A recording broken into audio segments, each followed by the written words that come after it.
अस्सलाम वालेकुम स्टूडेंट्स, कैसे बेटा आप लोग खैरियत से हैं। अच्छा, आज हम ठीक उसी तरह मोशन एंड फोर्स के चैप्टर को लेकर हमने अपने सेकंड टॉपिक की तरफ जाना है। हमारा टॉपिक बेटा आज का है Newton's first law of motion. ये न्यूटन्स के लॉज बहुत इंतहाई बेसिक लॉज हैं।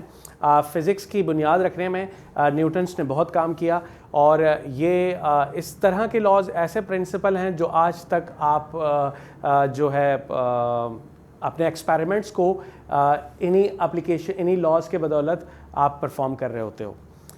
चलिए हम बात करते हैं क्या बताया न्यूटन ने अपने फर्स्ट लॉ के अंदर।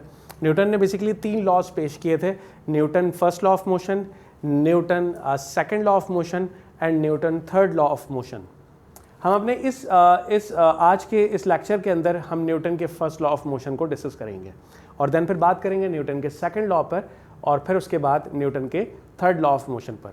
तो हमारी कोशिश होगी इंशाल्लाह कि न्यूटन के फर्स्ट लॉ ऑफ मोशन के अंदर हम स्टेटमेंट की बात करें और साथ साथ जो इस स्टेटमेंट के अंदर हमें बताया जा रहा है वो उसे हम थोड़ा सा पिक्टोरियल या डायग्रामेटिक रिप्रेजेंटेशन के थ्रू समझ सकें और कुछ प्रैक्टिकल एग्जांपल्स की भी मैं बात बताऊंगा ताकि आपको प्रैक्टिकली आप लोग समझ सको कि वाकई न्यूटन्स का लॉ जो है वो कितना अप्लीकेबल है और किस तरह से अप्लाई किया जा रहा है और वाकई वो एग्जिस्ट करता है। ठीक है जी। अच्छा, Newton's first law of motion ने क्या स्टेटमेंट दी थी, पहले हम लिख लेते हैं स्टेटमेंट। एवरी ऑब्जेक्ट, ठीक है, सबसे पहले आ जाएगी हमारे पास स्टेटमेंट की हेडिंग। ठीक है,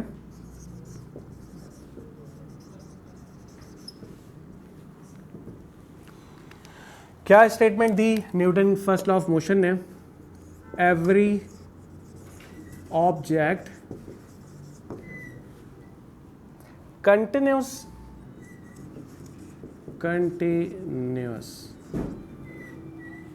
its state. Every object continues its state of rest or motion. Its state of rest or of uniform motion. In a straight line, in a straight line, ठीक है जी। चलिए देखें, ये स्टेटमेंट अभी यहाँ पर ख़त्म नहीं हुई, इसको आगे कंटिन्यू करेंगे, लेकिन पहले हम समझ लेते हैं कि यहाँ तक अभी तक मैंने आप लोगों को क्या बात समझाई। एवरी ऑब्जेक्ट, पूरी कायनात के अंदर जितनी भी बॉडीज़ हैं वो सारी बॉडीज़ को हम या तो ऑब्जेक्ट्स का नाम दे सकते हैं या फिर बॉडीज़ का नाम दे सकते हैं। अब ये जितनी भी यानी एवरी बॉडी या every object continuous it's state of rest, या तो वो जिस स्टेट के अंदर है, अगर वो स्टेट ऑफ रेस्ट की हालत में है तो स्टेट ऑफ रेस्ट की हालत में ही रहेंगे। ठीक है, ये बोलने का मकसद है। और ऑफ यूनिफॉर्म मोशन, अगर वो कांस्टेंट मोशन में है, यूनिफॉर्म का मतलब होता है कांस्टेंट या फिर इक्वल, जिस भी अमाउंट ऑफ मोशन के अंदर वो मौजूद हैं, यानी इक्वल मोशन ऑफ मोशन के अंदर मौजूद हैं, या यूनिफॉर्म भी कह सकते हो आप इसे, यूनिफॉर्म मोशन के अंदर मौजूद हैं, तो अपनी उसी मोशन ऑफ स्टेट के अंदर रहेंगे। इन अ स्ट्रेट लाइन मतलब ये डायरेक्शन बताई जा रही है। अगर ऑब्जेक्ट मोशन में है तो यूनिफॉर्म मोशन की हालत में है और स्ट्रेट लाइन मूव कर रहा है, जिसे हम रेक्टिलिनियर मोशन भी कहते हैं। अच्छा, उसके बाद क्या है? Until it is compelled to change that state. Until, चलिए इसको आगे बढ़ा देते हैं। अनटिल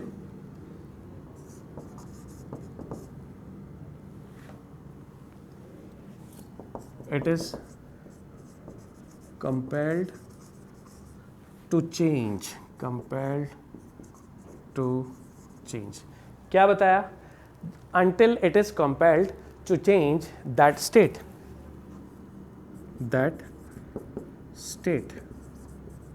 ठीक है, दैट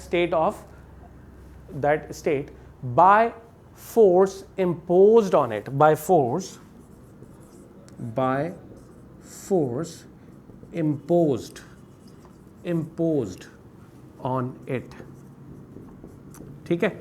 अच्छा, एक बात कहूँ मैं आपसे, इस वीडियो में जो मैं आपको स्टेटमेंट लिखवा रहा हूँ Newton first law of motion की, ये स्टेटमेंट चाहो तो आप लोग यहाँ से भी अपने पास राइट डाउन कर सकते हो और कई डिफरेंट रेफरेंस बुक्स के अंदर कई और तरीके से डिफाइन किया, पर कॉन्सेप्ट दोनों का सेम रहेगा। आप कहीं और से भी याद कर सकते हो और कहीं और से भी राइट डाउन कर सकते हो। बट ये स्टेटमेंट जो मैंने लिखवाई है वो बहुत ईजी है और ईजीली हमें समझ में आ जाएगी, तो I will refer to you कि यार आप लोग यही स्टेटमेंट याद कर लें।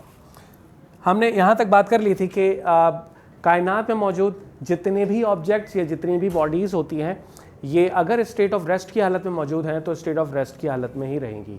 स्टेट ऑफ रेस्ट की हालत का मतलब ये होता है कि अगर वो रुकी हुई हैं तो वो रुकी रहेंगी, ठीक है, और ऑफ यूनिफॉर्म मोशन, और अगर वो कांस्टेंट मोशन के अंदर मौजूद हैं यानी कांस्टेंट मोशन परफॉर्म कर रही हैं, मूवमेंट में है, तो वो मूव करती रहेंगी और यूनिफॉर्म कांस्टेंट मोशन में ही रहेंगी, ठीक है। और उनकी डायरेक्शन अगर मोशन में होंगी तो उनकी डायरेक्शन जो है वो स्ट्रेट लाइन या फिर रेक्टिलिनियर होगी। अच्छा, कब तक ऐसा होगा मुमकिन? Until it is compelled to change that state, जब तक कि एक्सटर्नली कोई फोर्स अप्लाई ना की जाए ताकि आप उसकी स्टेट को चेंज करो। Until it is compelled to change that state, जब तक कि आप इसकी स्टेट को चेंज नहीं करोगे। कैसे चेंज करोगे स्टेट को? बाय फोर्स इम्पोज, जो फोर्स आप अप्लाई करोगे ताकि आप उसकी स्टेट को चेंज कर सको, तब तक वो अपनी उसी स्टेट ऑफ रेस्ट या फिर स्टेट ऑफ मोशन की हालत में रहेगी। इस स्टेटमेंट के दो पार्ट्स हैं। एक तो ये बात बताई गई कि अगर कोई ऑब्जेक्ट स्टेट ऑफ रेस्ट की हालत में है तो वो स्टेट ऑफ रेस्ट की हालत में ही रहेगा, अपनी उसी स्टेट को कंटिन्यू करेगा, ठीक है। ये हो गया हमारे पास ये वाला पार्ट। वो आपके पास यहाँ से हो जाता है कि every object continuous it's state of rest, ठीक है। अगर कोई ऑब्जेक्ट स्टेट ऑफ रेस्ट की हालत में है तो वो स्टेट ऑफ रेस्ट की हालत में ही रहेगा।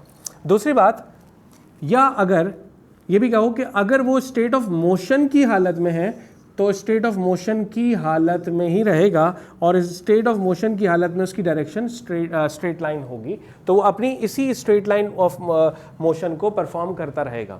कब तक ऐसा मुमकिन है? अनटिल इट इज कंपेल्ड, जब तक के until it is compelled to change that state, जब तक कि आप एक्सटर्नली फोर्स अप्लाई करके उसकी स्टेट चेंज ना करो, तब तक वो ऑब्जेक्ट स्टेट ऑफ रेस्ट की हालत में है तो स्टेट ऑफ रेस्ट की हालत में रहेगा। ये हो गया स्टेटमेंट का पहला पार्ट। दूसरा पार्ट, और अगर स्टेट ऑफ मोशन की हालत में है तो स्टेट ऑफ मोशन की हालत में ही रहेगा जब तक कि आप फोर्स लगा के उसकी स्टेट को चेंज ना करें।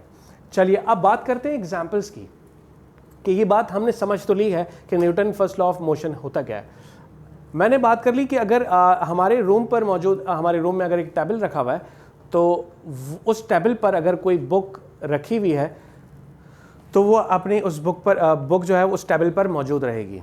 आप चाहो तो उसे 1 घंटे बाद भी देखोगे तो आपको वहीं पर उसी सेम पोजीशन पर नजर आएगी, और अगर उसे अपनी पोजीशन से नहीं हिलाते, यानी आप बुक को उठा के किसी और जगह पर नहीं रिप्लेस करते, वहीं पर रहने देते हैं, तो आप 1 साल बाद भी देखोगे तो आपको वो बुक उसी टेबल पर रखी हुई मौजूद नजर आएगी। इसका मतलब ये हुआ वो बुक क्योंकि स्टेट ऑफ रेस्ट की हालत में है, और जिस सिस्टम के अंदर वो के ऊपर रखी हुई है यानी टेबल भी स्टेट ऑफ रेस्ट की हालत में है और वो रुका ही रहेगा। अगर आप उस टेबल को उठाकर किसी और रूम पर ले जाते हैं तो इसका मतलब ये हुआ अब आपने इसकी स्टेट चेंज की, और ऐसा मुमकिन तभी है जब आप फोर्स लगा के पुल करके या आप उसे उठाकर उसे मूव करके किसी और जगह रिप्लेस ना करो, तब तक कि वो अपनी जगह पर रहेगा। तो इसका मतलब ये हुआ कोई ऑब्जेक्ट अगर स्टेट ऑफ रेस्ट पे है तो स्टेट ऑफ रेस्ट पे ही रहेगा जब तक कि आप उसकी स्टेट चेंज ना करो। दूसरी एग्जांपल हम ले लेते हैं कि एक बच्चा साइकिल चला रहा है, अ बॉय इज साइकिलिंग, ठीक है, हम राइडिंग अ साइकिल, ठीक है। तो क्या होगा अगर वो ब्रेक नहीं लगाता लेकिन पैडल घुमाना छोड़ देता है, अगर वो ब्रेक नहीं लगाता लेकिन पैडल घुमाना छोड़ देता है तो क्या साइकिल रुक जाएगी? सोचो क्या होगा? एग्जैक्टली, बिल्कुल सही सोच रहे हैं। असल में होता क्या है कि जब तक हम ब्रेक नहीं लगाते तब तक जो है वो साइकिल है वो मोशन में ही रहेगी। हाँ, क्योंकि अब जो रुकावट बनती है उसकी वजह पता है क्या होती है? उसकी वजह ये होती है क्योंकि एयर की रेजिस्टिविटी, जब आप साइकिल चला रहे होते हैं आप पर हवा लग रही होती है और हवा आपको रोक रही होती है, आपको धकेल रही होती है, आपकी स्टेट को चेंज कर रही होती है। अगर हम सोच लेते हैं कि एयर रेजिस्टिविटी को हम अवॉइड कर लेते हैं, निगलेक्ट कर देते हैं, भूल जाते हैं कि एयर रेजिस्टिविटी अप्लाई नहीं हो रही, सोच कर रखते हैं कि एयर रेजिस्टिविटी को हम रोक लेते हैं। दूसरा ये कि फ्रिक्शन भी मौजूद होता है यहाँ पर। साइकिल के व्हील और रोड के दरमियान जो रुकावट पैदा होती है, अगर इरेगुलर रफ सा सरफेस होगा उस पर अगर आप साइकिल चलाओगे तो साइकिल जल्दी रुकेगी और आपको मुश्किल पेश आएगी साइकिल चलाने में भी, ठीक है। तो वो आपके पास फ्रिक्शन है, ये भी अपोजिट डायरेक्शन में एक्ट करेगा। अगर cycle from left to right जा रही है तो फ्रिक्शन यहाँ से लग रही है ताकि उस साइकिल को रुका सके। आप फ्रिक्शन को भी अगर निगलेक्ट करो और एयर रेजिस्टिविटी को भी निगलेक्ट करो तो ये साइकिल अपनी ही स्टेट पर रहेगी, क्योंकि आप ब्रेक थोड़ी लगा रहे हो। जब आप ब्रेक नहीं लगा रहे हो उसकी मोशन को रोकने के लिए, ताकि आप उसे स्टेट ऑफ रेस्ट में लेकर आ सको, जब आप ब्रेक नहीं लगाते हो तो आप बाहर से कोई एक्सटर्नली फोर्स अप्लाई नहीं करते ताकि उसकी स्टेट को चेंज करें, तब तक कोई भी ऑब्जेक्ट स्टेट ऑफ रेस्ट पर है। जो बुक की एग्जाम्पल हमने डिस्कस की और जो साइकिल की एग्जाम्पल हमने डिस्कस की उसके अंदर हमने बात की स्टेट ऑफ मोशन की। स्टेट ऑफ मोशन भी अपनी स्टेट में रहेगी जब तक कि आप जो है वो एक्सटर्नली कोई फोर्स लगा के उसकी स्टेट को चेंज ना करें। उम्मीद है आप लोगों को न्यूटन्स के फर्स्ट लॉ ऑफ मोशन का कॉन्सेप्ट बहुत अच्छे से क्लियर हो गया होगा।